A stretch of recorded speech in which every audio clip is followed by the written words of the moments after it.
Hello everyone, welcome to UPSC IQ tab. आज की इस वीडियो में we are going to cover the news paper discussion of 24th of July. Now as you must know 23rd of July that is yesterday India का जो budget है उसको present किया गया था पार्लियामेंट के अंदर, जिसके कारण बेसिकली आज का जो एंटायर द हिंदू न्यूज़पेपर है it is covering only the different aspects of the budget कि बजट से क्या फ़ायदा हुआ है, क्या नुकसान हुआ है एंड ऑल, ये सब चीज़ें यहाँ पर कवर की गई हैं। Now first of all let me tell you something. देखो, यूपीएससी के पर्सपेक्टिव से बजट की इंपॉर्टेंस क्या है पहले वो समझो। बजट की इंपॉर्टेंस यहाँ पर टू फोल्ड होती है, एक प्रीलिम्स पॉइंट ऑफ व्यू से, एक मेंस पॉइंट ऑफ व्यू से। प्रीलिम्स पॉइंट ऑफ व्यू से you must be knowing about some trends, कुछ फैक्ट्स, कुछ डेटाज, आपको बस इतना पता होना चाहिए। और मेंस पॉइंट ऑफ व्यू से आपको बजट को सिर्फ एक वैल्यू एडिशन मटेरियल की तरह इस्तेमाल करना है एंड दैट्स इट। उसके ज़्यादा आपको बजट की बहुत ज़्यादा काम आपके लिए बजट नहीं है, ठीक है। तो प्लीज़ आप बहुत ज़्यादा टाइम एनर्जी इसके अंदर स्पेंड मत कीजिएगा। You must focus on covering the other part of the syllabus, ठीक है। This will be just your value addition material जब आप अपना main part of the syllabus complete कर लेंगे तब, ठीक है। नाउ आज के न्यूज़पेपर के अंदर जितनी भी इंपॉर्टेंट चीज़ें बजट के अंदर आई है उसको हमने आज के डिस्कशन के अंदर इंक्लूड कर लिया है। अलॉन्ग विद दैट जो मेन बजट है हमारा उसमें जितनी भी इंपॉर्टेंट चीज़ें हैं आई एम प्लानिंग कि उसके लिए मैं एक सेपरेट वीडियो बनाऊंगा जिसके अंदर जितनी भी चीज़ें हम वैल्यू एडिशन मटेरियल की तरह मेंस के लिए इस्तेमाल कर सकते हैं उन चीज़ों को हम वहाँ पर एक साथ ही कवर कर लेंगे, ठीक है। सो उम्मीद करता हूँ ये चीज़ आपको प्रॉपर्ली समझ आ गई। Let's start with the discussion. Let's first of all talk about the budget 2024। Now हमारे इंडिया की जो फाइनेंस मिनिस्टर है उनका नेम क्या है? Shrimati Nirmala Sitharaman ji, right. She has presented the budget for the 7th time in a row, इतना ध्यान रखिएगा। अगर हम इनकम टैक्स की बात करें तो इनकम टैक्स में कुछ न्यू इनकम टैक्स स्लैब्स को इंट्रोड्यूस किया गया है जहां पर ये बोला गया है कि ऐसा पर्सन जो कि 7.5 लाख पर ईयर तक कमा रहा है उसको कोई भी टैक्स पे नहीं करना पड़ेगा, मतलब इनकम टैक्स उसको पे नहीं करना पड़ेगा। अगर वो पे करता भी है तो उसको इनकम टैक्स रिटर्न फाइल करने के बाद वो पैसा सारा का सारा वापस मिल जाएगा, ठीक है। So I hope this is clear. 7.5 lakh this is the new bracket now. इससे नीचे वालों को कोई भी इनकम टैक्स पे नहीं करना है। इंफ्रा के सेक्टर के लिए 14% पैसा यहाँ पे एलोकेट किया गया है पूरे बजट के अंदर, जिसमें transportation, power sector, telecom sector, right, ये जितने भी इंपॉर्टेंट सेक्टर है सबको यहाँ पर इंक्लूड किया गया है। अगर आप सोशल सेक्टर को इंक्लूड करें तो सोशल सेक्टर के बेटरमेंट के लिए 5.5% ऑफ द बजट का पैसा यहाँ पर इंक्लूड किया गया है, जिसमें health care, education, social welfare, right, ये सब चीज़ें यहाँ पर कहीं ना कहीं कवर्ड है। डिफेंस में 9.43%, मतलब डिफेंस के लिए इतना पैसा यहाँ पर एलोकेट किया गया है फॉर दी अपकमिंग ईयर, जो कि कंपैरेटिवली पिछले साल से काफ़ी ज़्यादा रिड्यूस्ड है, कम है। इसके अलावा कुछ और की अनाउंसमेंट्स हुए हैं, जैसे कि एक 10 लाख करोड़ का एक इन्वेस्टमेंट स्कीम स्टार्ट किया गया है हाउसिंग सेक्टर के अंदर, मतलब रियल स्टेट सेक्टर के अंदर यहाँ पर इसके अंदर स्टार्ट किया गया है, जहाँ पर एम क्या है, रियल स्टेट सेक्टर को यहाँ पर बूस्ट करना है। इसके अलावा एग्रीकल्चर के अंदर एलोकेशंस को और ज़्यादा एनहांस करने की कोशिश की गई है, सो दैट डिफरेंट टाइप की जो सब्सिडीज़ है जैसे कि फर्टिलाइजर सब्सिडीज़ वगैरह हो गई, राइट, जो इंपॉर्टेंट चीज़ें हैं उसके लिए ज़्यादा से ज़्यादा फंड को निकाला जा सके। इसके अलावा वुमेन्स और चिल्ड्रन के बेटरमेंट के लिए और ज़्यादा एडिशनल सपोर्ट के लिए कुछ फ्लैगशिप स्कीम्स वगैरह को यहाँ पर लॉन्च किया गया है, ठीक है। तो चीज़ ध्यान रखिएगा, इसको आप डायरेक्टली मेंस के अंदर इस्तेमाल भी कर सकते हैं इन सब चीज़ों को इस पर्टिकुलर साल के मेंस के अंदर। नौ बिहार को यहाँ पर 58,900 करोड़ का एक काइंड ऑफ एक ग्रांट दिया गया है, स्पेशल ग्रांट दिया गया है, जिसमें मेन फोकस किस चीज़ के ऊपर होगा? बिहार में इंफ्रा डेवलपमेंट और ओवरऑल जो डेवलपमेंट प्रोजेक्ट्स हैं जैसे कि सोशल वेलफेयर हो पाएगा उस पर्टिकुलर स्टेट के अंदर, उस चीज़ के ऊपर यहाँ पर फोकस किया गया है। कुछ कंसर्न्स रेज किए गए हैं यहाँ पर अपोजिशन पार्टी के द्वारा।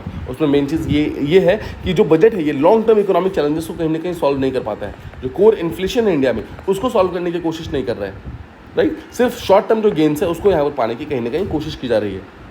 एमएसएमई और यूथ के लिए भी एक स्पेशल पैकेज है जहाँ पर यह बोला गया है कि कुछ स्पेशल स्कीम्स लॉन्च किए गए हैं अनएम्प्लॉयमेंट को सॉल्व करने के लिए, जिसको हम अभी नेक्स्ट आर्टिकल के अंदर देखने वाले हैं। और कुछ स्मॉल बिजनेसेस जो है जैसे एमएसएमई के अंदर जो आते हैं उनको अपलिफ्ट करने के लिए कुछ सब्सिडीज़ वगैरह को इंक्लूड करने की कोशिश की गई है।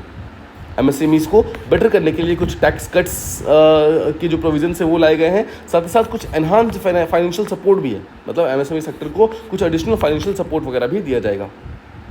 अगर हम फिस्कल सेक्टर की बात करें तो इस बजट के अंदर ये क्लेम किया गया है कि हम अपकमिंग ईयर में जो हमारा फिस्कल डेफिसिट का टारगेट होगा that will just be 4.9% of the GDP. मतलब फिस्कल डेफिसिट का मतलब होता है इंपोर्ट और जो एक्सपोर्ट है उसके बीच का जो डिफरेंस है वो 4.9% से ज़्यादा नहीं होना चाहिए ऑफ द जीडीपी, ठीक है। अगर हम ऐसा कर पाएंगे तो will be ensuring a fiscal discipline और हमारा जो रिसोर्स है वो सही तरीके से यहाँ पर कहीं ना कहीं एलोकेट हो पाएगा। इसके अलावा इस पर्टिकुलर बजट में we are also seeing a policy shift. किस तरीके का? अगर आपने सुना होगा तो पिछले 20 से 30 सालों से हम कहीं ना कहीं एक ट्रिकल डाउन अप्रोच को इस्तेमाल कर रहे हैं। ट्रिकल डाउन अप्रोच का मतलब होता है जहाँ पर हम एक पर्टिकुलर सेक्शन के ऊपर वाले जो कम्युनिटी होती है उसको हम यहाँ पर कहीं ना कहीं चीज़ें प्रोवाइड करते हैं और हम इंश्योर करते हैं मतलब, और हम ये मतलब सोचते हैं कि वो चीज़ें ऑटोमेटिकली नीचे वाले पार्ट्स तक पहुँच जाएंगी। मतलब सोसाइटी को एक अगर आप ट्रायंगल की तरह मान लो, एक पिरामिड की तरह मान लो, तो अगर आप अपर क्लास को कुछ दोगे तो वो ऑटोमेटिकली ट्रिकल डाउन होकर नीचे तक जाएगा। इसी को बोलते हैं ट्रिकल डाउन इफेक्ट। बट इस बजट के अंदर ट्रिकल डाउन इफेक्ट को यहाँ पर कहीं ना कहीं खत्म करने की बात की गई है और बोला है कि अब हम टारगेटेड स्कीम चलाएंगे। मतलब अब ये पिरामिड ऐसा ना होकर पिरामिड ऐसा होगा जहाँ पर डिफरेंट सेक्टर्स होंगे। देखो पहले सेक्टर्स ऐसे हुआ करते थे जहाँ पर जो रिच लोग थे वो यहाँ थे, जो मिडिल क्लास थी वो यहाँ थी, पुअर यहाँ पर थी, और जो बीपीएल था जो पुअर से भी नीचे थे वो यहाँ पर थे। अब ऐसा होगा जैसे मान लो अगर रिच यहाँ पर है तो मिडिल क्लास यहाँ पर होगा, पुअर्स यहाँ पर होंगे और बीपीएल यहाँ पर होगा। अब क्या होगा, रिच के लिए अलग अलग से स्कीम्स होंगे, मिडिल क्लास के लिए अलग स्कीम्स होंगे, पुअर के लिए अलग स्कीम्स होंगे और बीपीएल के लिए अलग से स्कीम्स होंगे। पहले क्या होता था, पहले सिर्फ रिच के लिए स्कीम्स होती थी, मतलब स्कीम्स यहाँ होती थी और वो ऑटोमेटिकली एक्सपेक्ट किया जाता था कि वो ऑटोमेटिकली नीचे तक पहुँच जाएगा, जो कभी भी नीचे तक पहुँचता नहीं था।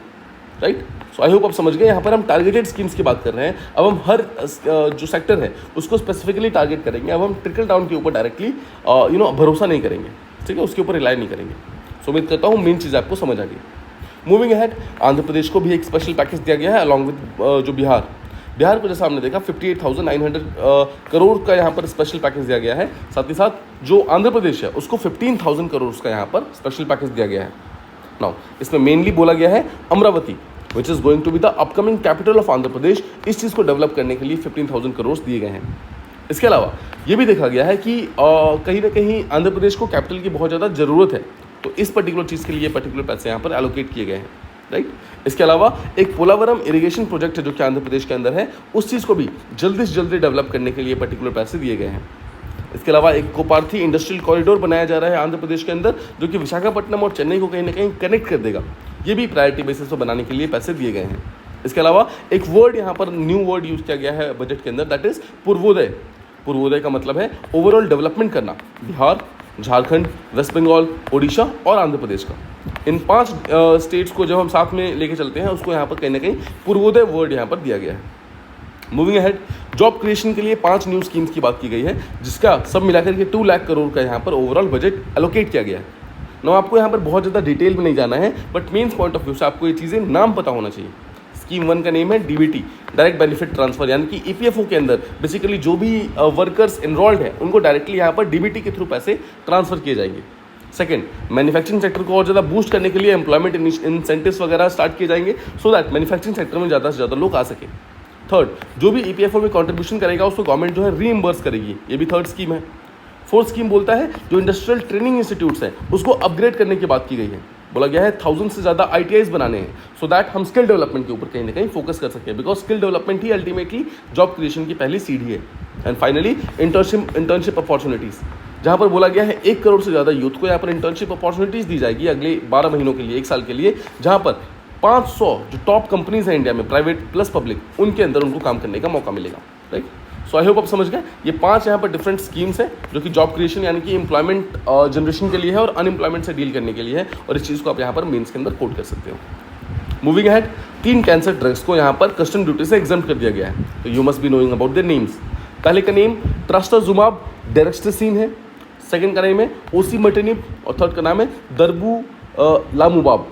ठीक है, ये 3 जो कैंसर के ड्रग्स हैं आपको बस नेम पता होना चाहिए। यूपीएससी कैन सिंपली आस्क कि ये पर्टिकुलर टर्म्स किस चीज़ से रिलेटेड है, तो आपको पता होना चाहिए दे आर मेडिकल फील्ड के अंदर ये ड्रग्स के नेम्स हैं, मतलब मेडिसिन के नेम्स हैं ना। इनका मेन काम क्या है, कैंसर पेशेंट्स, ऑब्वियसली देखो हमने जो कस्टम ड्यूटी से एग्जम्प्ट किया है इसका मेन नेम क्या है, जो कैंसर पेशेंट्स से जो दवाइयाँ खरीदने की कोशिश कर रहे हैं उनका जो कॉस्ट है वो यहाँ पर कहीं ना कहीं रिड्यूस होना चाहिए, और ये 3 जो दवाइयाँ हैं वो काफ़ी ज़्यादा इफेक्टिव है कैंसर ट्रीटमेंट के लिए। इसके अलावा एक अनुसंधान नेशनल रिसर्च फंड को यहाँ पर स्टार्ट किया गया है, जहाँ पर ये बोला गया है ये पर्टिकुलर जो रिसर्च फंड है ये रिसर्च और डेवलपमेंट के लिए, प्रोटोटाइप डेवलपमेंट, इन सब चीज़ों के लिए कहीं ना कहीं पैसा इस्तेमाल किया जाएगा। इसके अलावा प्राइवेट सेक्टर के अंदर रिसर्च डेवलपमेंट को एनहांस करने के लिए भी गवर्नमेंट ने 1 लाख करोड़ का यहाँ पर पूल जो है वो पैसा साइड में रखा है, मतलब प्राइवेट सेक्टर को भी यहाँ पर मेडिकल फील्ड के अंदर लेकर आना है। ठीक है, उम्मीद करता हूँ ये चीज़ आपको समझ आ गई।